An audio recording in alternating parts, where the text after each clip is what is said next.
how does one kind of increase their sexual aura, so to speak? And yeah, just kind of break that down. 'Cause I know there's a fine line.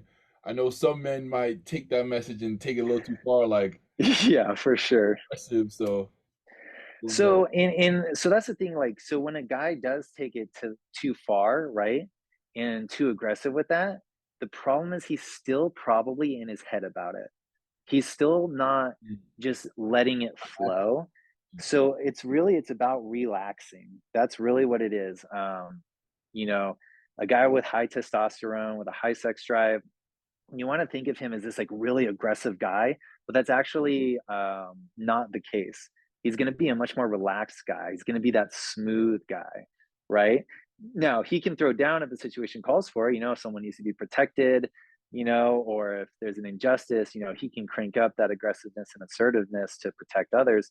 But really, he's calm because he knows, that he's got, and it's confidence, right? When you think of confidence, do you think of someone trying to like aggressively try to do something, or are they just doing it like Kobe, right?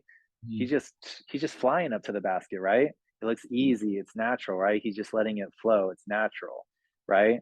Whereas a guy who's trying like way too hard, it's like, oh, I must be sexual, so I'm gonna go be sexual. You can even hear it in my voice there. Like I put it back into my head. I'm putting it back into my head energy there, right? So you gotta relax. And one good technique to use is meditation, because you have to get in tune with your body.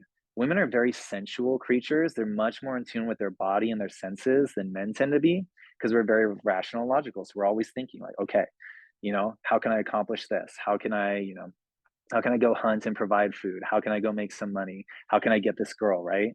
It's all very head based. So a woman wants to be with a man who can be on her level, in that sense of like, he's relaxed, he's in his body, he's got that flow. That's why women love a man who can dance, right? Because he's in his body and he's flowing and he's got that, he's not up in his head, right? And think about that. If you, let's say you go to a club and you see guys on the dance floor, you can tell which ones look creepy in their head while they're dancing, right? Because mm. they're like, I'm not sure, am I doing this right? Like, but the guy that's just like flowing and he's letting his energy flow.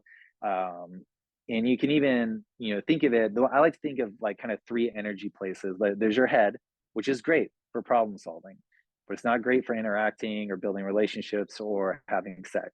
Then there's kind of your heart energy, which is more like what I'm flowing with you right now. We're relating, we're communicating. I'm not in my head. I'm not trying to, solve a problem with you. I'm just trying to express, my thoughts, my beliefs with you. You're trying to understand, what I do and, how I like to do that. And then there's your cock energy, which is when you really lower that energy and you feel it, with a girl, and you want to let your energy come through there, which is a hard thing to do for a lot of guys, because if they have that shame, it's probably blocked off. So they're going to need work, probably through some guided meditations where they can just really relax their body and sense it, because you can't think about it. You can't think about putting your energy down there. You have to just let it go there. You have to sense it. You have to feel it. You have to relax into it.